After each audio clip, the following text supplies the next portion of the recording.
What's up, everybody? Welcome back to another episode of Singing the Tea, hosted by none other than myself, Dustin Singer, Actor Lewis. Sometimes I sing, sometimes I give you all of the reality TV tea, but it's always what you want, and it's definitely what you need. And child, what you need to do is comment, like, subscribe, share with a family member, share with a friend, so we can grow our community. Baby, share with the person next to you in the cubicle. Hit the notification bell button so when I drop new content, you will be the first to know. And listen, I have a challenge for us and myself. I think we're about like 700-ish, well, 699, 700 subscribers. I want to get to 1,000 by the summer. Do y'all think we can do that? So share with your people. Tell the people to join Singing the Tea. Tell them to watch it. Baby, tell them if they ain't into it, to hit play and just walk away. Hit play and just walk away. Just let the videos go, baby, so we can get them views. But I appreciate each and every one of y'all. But let's talk about Bellecollective. Side note, last week for Bellecollective, and y'all let me know in the comments if y'all had this issue. So I watched Bellecollective on Hulu. Last week for me it was only 14 minutes the episode, so I was just like, I'm not gonna do a review on that. I'm just gonna not do it. But my friend said that he had a full 30 something minutes. I didn't get that. So if y'all got a full episode, let me know. But last week for me was only 14 minutes, so I don't know what that was about. I don't know if it's a glitch. Or if y'all are watching it on other platforms, let me know. But yeah, that was weird for me. So I only had 14 minutes last week. So that's why y'all didn't get a review last week. Because I was like, I'm not going to review 14 minutes. I got stuff to do. I'll go out here and gallivant around town. But let's talk about this week. So, this episode, I feel like everybody mama was here. Everybody mama was on this episode. It should have been the Mother's Day finale or something. Because everybody mama was here on this episode. But it opens up with Letitia meeting up with a financial advisor. Great idea. I think that this is very smart to meet up with a financial advisor, and this is for anybody.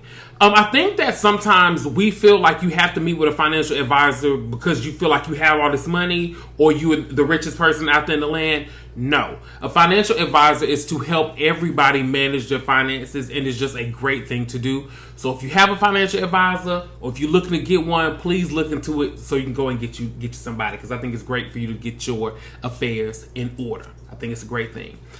Now, I think the lady was giving her great advice when it comes to the financial advising, and I really think that she gave her good advice on, instead of Glenn being a manager, which we all talked about, instead of him being a manager, maybe him being an advisor. I advise for him to not even do that, but if that's what you want to do, if that kind of like just kind of soothes everybody for the time being, fine, go ahead and do it. But I think that you should just keep your business yours, and you should keep his business his, and you need to understand and know where his finances are going. Figure out what happens to him. If something happens to him, what happens? How much debt do y'all have? How much debt have y'all accumulated? All of those things you need to know if you are married to somebody, because listen, life is short. You don't never know what can happen. You don't know what your last day gonna be. Make sure you know where everything is so you can take care of it in the event that something does happen. Lord willing, not willing. Hopefully it don't happen. I think I said it wrong. Hopefully it don't happen, child. But girl, get your finances in order. Know where everything is buried. Know where everything is set up and all of that good stuff. Yeah, boom. All right. So, the next thing that we see is Latrice, baby. Latrice, she said, I'm going to my godson gentleman club. And you know who I'm going to bring, because they sometimes allegedly like the ladies? Big body Benz Marie. She called Marie on the line, baby. Marie pull up to the gentleman club, and they over there having them a good time. I really like these two together. I love them two together because I feel like they understand each other's relationship, and they're like, look, you gonna throw me some fun shade, I'm gonna throw you some fun shade, we're gonna take a lick and we're gonna keep on ticking. That's what I like about these two, and it's a good time. It's always fun with these two. Now, back in the day, Lord have mercy. So this is growth, honey, and I'm here for it. This ain't nothing but the Lord. Shout out to them. So, Latrice, she was like, I'm trying to hook Maria up with a man or woman, child, whatever she like, baby, whatever she like, we got it all going on over here. And it was so funny. Marie was like, girl, that was when I was a teenager. I was young. I don't like women like that now. And she was like, Latrice, back in the day, didn't you date a woman? Latrice said, who? Who, girl? Not me? Not I? Absolutely not. Latrice, The way Marie had said that is like she got some of your tea. Latrice, if you was over here partying with the legitimate quad, with the LGBTQIA plus, all the good people with us, that's all right.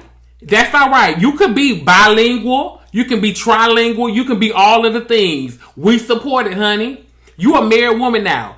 It's fine. Everybody got a little piece of a past. Don't let, baby, it's okay to have a past and there's nothing wrong with it. If you was out there with the women's, that's all right. We ain't gonna judge you. But Marie, like she had some tea, but she ain't spill it. But like she had a little tea, and that was good to me. So, they having a good time. And Marie talks about wanting to have an event, right? So she wants to have an event, and she wants to invite everybody. Now, when Marie got to talking about that, when she got to talking about, before the event, how they got to that subject, they were talking about Shantae. And, just Shantae just basically being a bunch of outside noise and her just causing calamity within the collective. And that's how they got to the event. Marie was talking about she wants to invite everybody just because the collective seems to be that like they're on a good page. We love that. So, she wants to invite Shantae there so basically everybody can air out their grievances so they can continue to move forward. But Latrice really ain't here for it. And Latrice lets it be known in her confessional. She overheard Shantae talking to a friend saying that Glenn allegedly hit on her. I don't know nothing about that.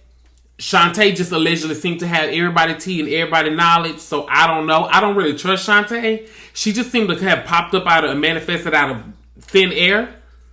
So I'm not a fan of hers, and she's just real messy, so I can do without Shantae. And it's not messy in like a fun, like cool way to where like she's moving the needle. It's just mess. It's just, girl, we good on you.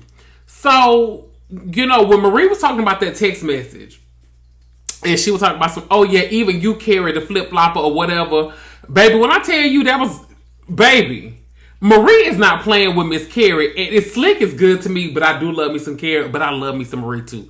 But Marie is not feeling Carrie because she don't like the way that Carrie is basically trying to pin this whole alleged baby situation on her. Marie's like, they ain't got nothing to do with me. At first, she was trying to throw it on the men. Now you trying to sit up here and say, I said it. Marie said, we're going to get to the bottom of this, Miss Carrie, and I'm not featuring you. So we're going to see what's going on with that. I don't know, but I'm going to say this, Carrie, you going to have to stand your ground. You're going to have to stand your ground. If you said it, or if you know Marie said it, stand 10 toes down in it, because these ladies ain't going to let it go. Stand 10 toes down, walk in it, and you good, girl. All right. So the next thing that we see Glenn and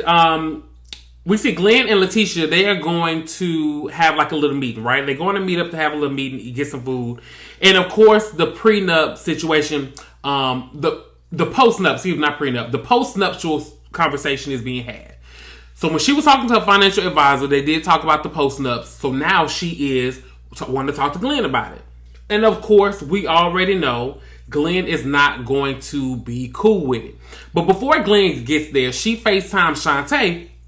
And she asking Shantae, hey girl, Marie invited us to this little thing. And then Shantae don't know if she really want to go because she just feels like all of the ladies have an issue with her. They do because you messy.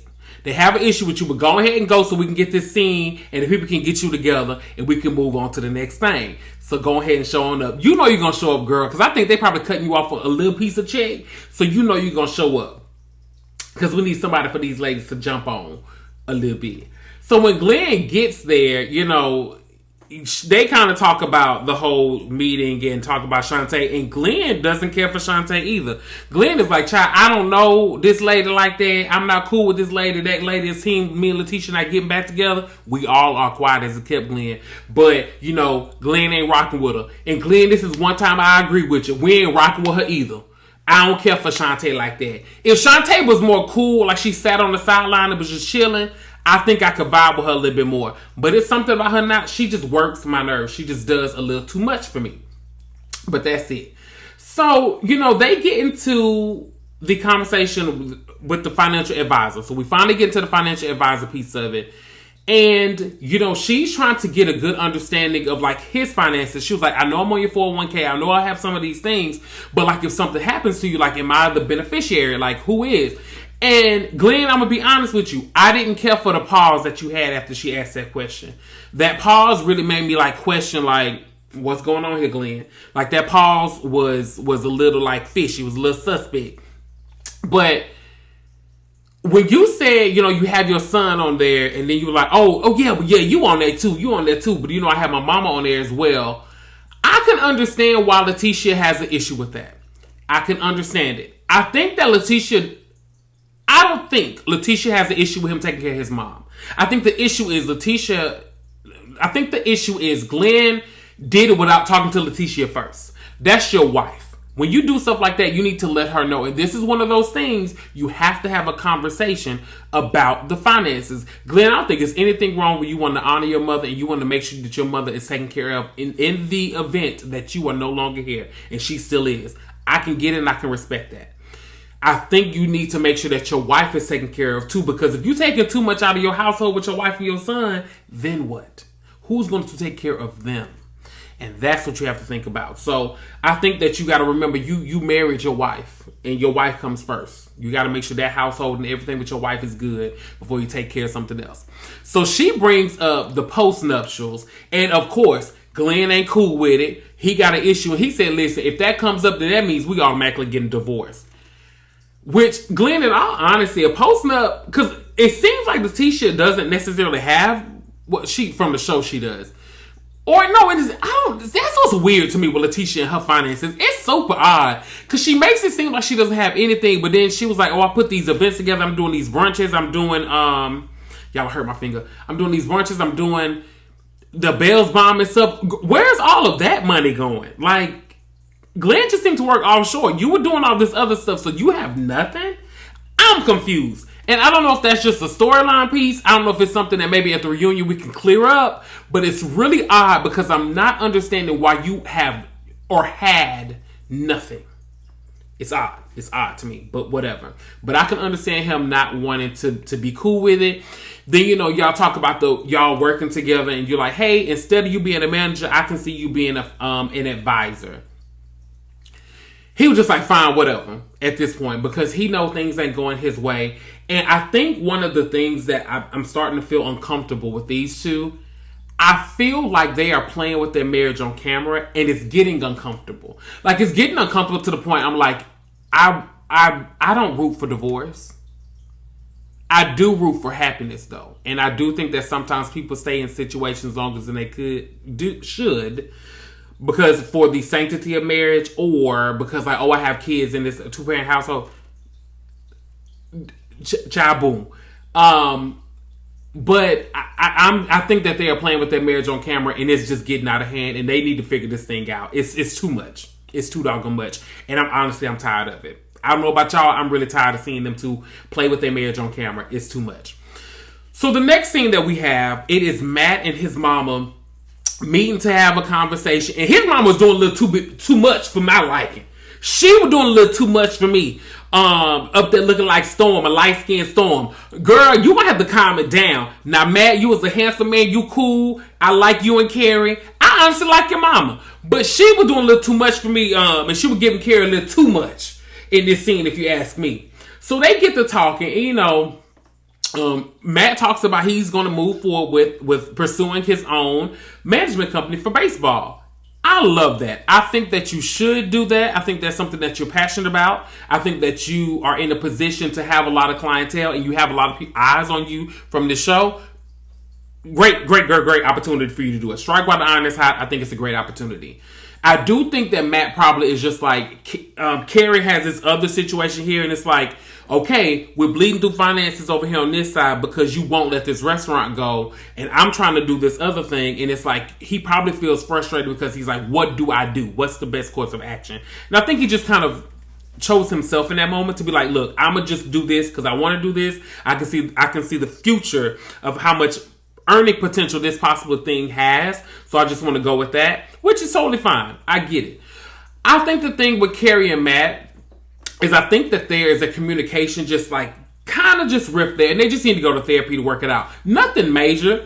They clearly love each other. They're clearly there to support each other. I think that they need to have a conversation through some of the issues. Just a innocent bystander, not innocent bystander child, like they out here on the corner and somebody random walked up, but just an unbiased third party to come there and help them navigate that conversation, because I think that's what they need. Now, here's my issue with Matt's mom, and I'm not trying to disrespect nobody's mama. I just feel like his mom in that moment was a little too comfortable talking about Kerri. Like, she was a little too comfortable. And I get it, Matt, that's your mama. And I'm from the South. I'm from Mississippi, so I can understand it. I don't understand, though, when people get married and they let their parents disrespect their spouse. I don't get that. I've always said this, too. If I were to get married and, like, I don't know if me and my spouse's parents going to be cool like that.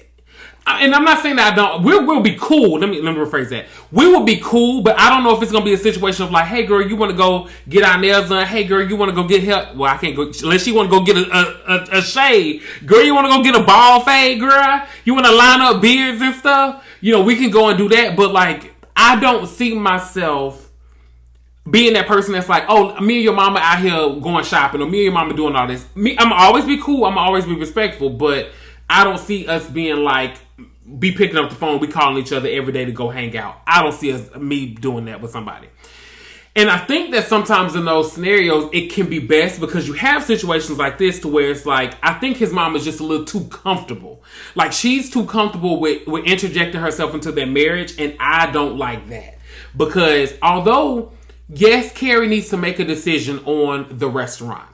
I get it. She needs to make a decision.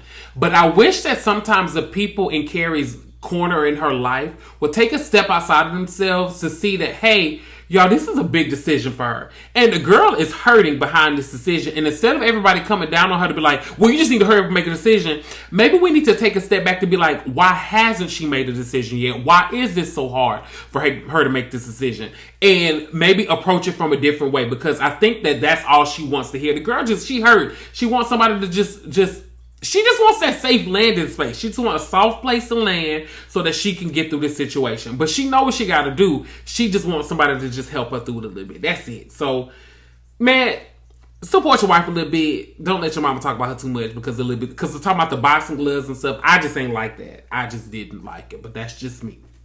All right. So, next thing we have Letitia and Glenn. One thing they gonna do, Letitia and Glenn gonna meet. One thing them two gonna do, they gonna meet and have a conversation. Every time they meet to have a conversation, it's gonna be foolishness. It's gonna be banging in the city. That's one thing about them two. Child, they sit down and apparently First is back. He back as manager. First, he is off of his leave of absence. First took him a 2-week paid vacation and he back, baby. And Glenn sitting there, well, what you mean first back? So I guess I mean nothing to you. Glenn, that ain't your business. You are not a part of the business. Now, I can kind of get, because she wanted you to be the advisor. She should have advised you that man was working back, because if you the advisor, you might have to advise first of something. I don't know. I don't have advisors around here at Singing the Tea. We don't have that. I just got friends that give me their opinion. Thank you, girl. I appreciate you. Ooh, what you got? All right, I'm going to add that in. That's all we got right here at the Singing the Tea Enterprise. We don't have any advisors. We don't have any of that. But if you would like to be an investor, you can always cash at me. You can Venmo me. You can get my bank information. And you can always send some coin. We will always take investors. Silent investors that sit over there sending money and mind their business. Don't worry about what nothing going. Don't worry about nothing. Silent investors. Okay? That's all we're looking for over here at Singing the Tea. Thank you very much.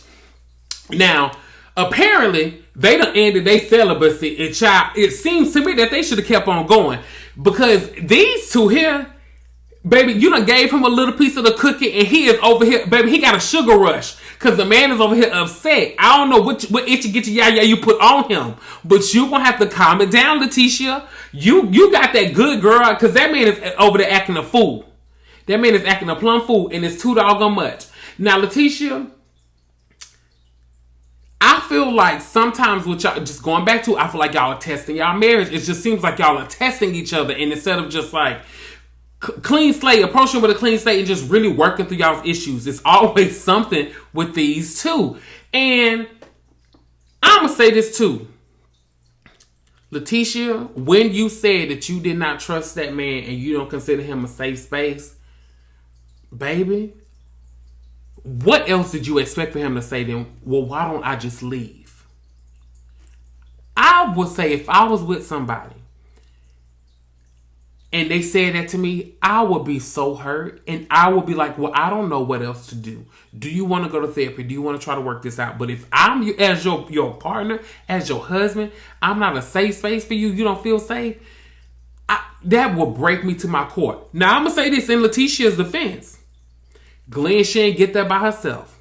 You helped her get there. You are the cause of her getting there. So it ain't like the lady got there by herself. I just hate the fact that she feels the way that she does. But Letitia, I'm also say this too. You gonna have to either blank or get up off the pot. You gonna have to figure this thing out when it comes to y'all, because it's like you are hot when it comes to y'all marriage, and then you are cold. Like it is literally gymnastics it's emotional gymnastics. Y'all have to figure this thing out when it comes to y'all marriage. And it's like, it's not healthy to constantly be in this cycle of just foolishness. It's just a cycle of foolishness, calamity, and it don't have to be. I need y'all to work on that. I really, really, truly do. Honestly, y'all need to go to individual therapy, figure out what y'all need to do individually, go to couples therapy, or go to a therapist that helps with separation. Y'all are at that point, in my opinion. Y'all need to go somewhere and help y'all with separation. Oh, sorry, I got a message. I thought, anyway. All right. So, let's talk about the Rogers. So, we see the Rogers meet up at one of their Airbnb properties. Let me tell y'all something about that Latrice. That's a boss. Latrice is a boss. That's my girl. I love me some Latrice, girl. That's phenomenal. For them to have that much property, and then for her to, it's like she always figures out a way to just grow her income and just amass different forms of income. They have that phenomenal house, and it's like, you know what, we got all this land, these acreages, there's some empty plots. Some plots, Lord, not plots like they put in bodies. It's some empty houses and lots out here. Let's throw some Airbnbs out. I love that. I love it. So the Airbnb looks nice. Looks cool, but you know, her mom shows up, and it's time for her mom to catch up. Her mom is gorgeous, beautiful woman. When they were having a conversation, and Latrice is telling her mom that she's really, she wants to have a baby, and her mom was like, girl, are you ready for that? And Latrice is like, I don't know. And Latrice, real talk, you gotta figure that out, you know? And she's at a place because Cliff doesn't want to have a baby anymore. And I'm going to say this too. Once you start dating people that are that much older than you, Latrice, unfortunately, you have a window of time for them to be able to do stuff. That man is like, look, I'm old. That baby be 5 years old, girl. I'm going to be in a wheelchair trying to play football and catch the football. I'm not saying that going to happen to the man, but y'all get what I'm saying. He's just an older individual. So like it's raising a baby and a toddler. I get that man don't want no baby in his house. That man is too old. Because at this point, if they would have had the baby, well, it's been a couple of years. Baby been about 10 now. Allegedly, I don't know. That man wanted the baby a couple of years ago. He don't want no baby now. And I get you want one. He don't want one. And I don't know, Latrice. I don't know. I don't want to say that. Never mind. I was going to say something real nasty, but child. Quite as I date older men too, child. So let me go ahead and say. I don't want to say nothing too bad, but I look up over here and that's my life. So I'm gonna go ahead and just move on. But Latrice, I think that you really need to figure it out. Have a conversation with them. Let Glenn talk to your mom to see if she can really figure out what it is that he wants to do too. But I don't know if a baby is right for y'all. I don't know. I think that unfortunately, I don't know, girl. So the next thing we see, it is with Glenn going to meet with an attorney about the post-nuptials, and the attorney just kind of explains to him a little bit more what it is, what it stands for. Lets him know, hey, it's just a way of protecting each other while you're in the marriage, unless you plan on getting a divorce. And she's like, do you plan on getting a divorce? And they just left us on that cliffhanger. But that's Glenn, that ain't Cliff, never mind. But they left us on that cliffhanger. But then we see the ladies. We see the ladies pulling up to Marie's event, and everybody looks good. We see Selena with her new pearly whites. She looks phenomenal. She went down to the Columbia to get her a good smile. I don't know why everybody got to go. Well, it's cheaper. That's crazy, y'all. To go all the way over there to get that stuff is cheaper than getting it over here in the States. We got to do better. We got to figure this thing out. We're going to have to figure it on out. But, child, they jump right on into the mess. And, you know, Tambra lets it be known. She felt away about the whole Shantae situation. Shantae is just messy. She let Letitia know, girl, she be around here talking about you too. We've heard X, Y, and Z things about the girl, about you from the girl. She just lets it be known. And Latrice isn't there because she's like, she don't want to deal with basically, she don't want to deal with Shantae. Don't nobody want to deal with Shantae. She not even a Belle. So why we getting into it with this lady? So, baby, we blink twice and we see Shantae coming on in her blueberry outfit. It's like she borrowed that from Marie. Because, Marie liked to wear something real body heavy. So, looks like she borrowed that from her.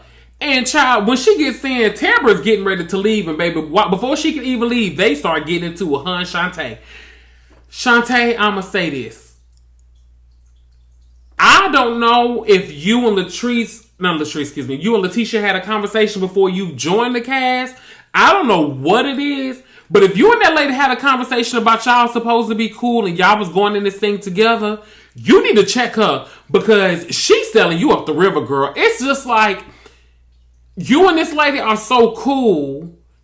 Everybody's saying all these things about you talking about her, which the stuff about the dress and stuff.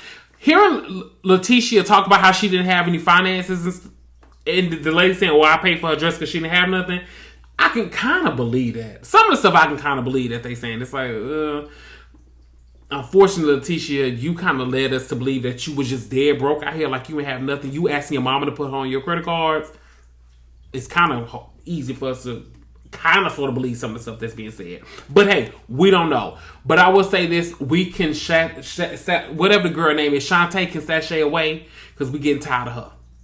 But basically, when her and Tambra get to going into it and getting into it, that was basically the end of the episode, and that's where it ends. So I'm excited to see what's going to happen next between these two because I don't really know. Once again, I don't understand why Shantae keeps coming around. I could see if she had more scenes with her and Letitia, but they don't even really have that no more. So I'm kind of good on the lady. I think the ladies, the Bells, are kind of good on her too, and we can figure out what's going on. But one thing I'm gonna say as well, I can see that there's gonna be something going on between Kerri, Marie, and Kerri and Leticia. It's gonna be something going on. So y'all keep your eyes on that. But that's what we're gonna end the episode. Don't forget to comment, like, subscribe, share the family members, share the friends, so we can grow our community over here. And until next time, have a good one, everybody.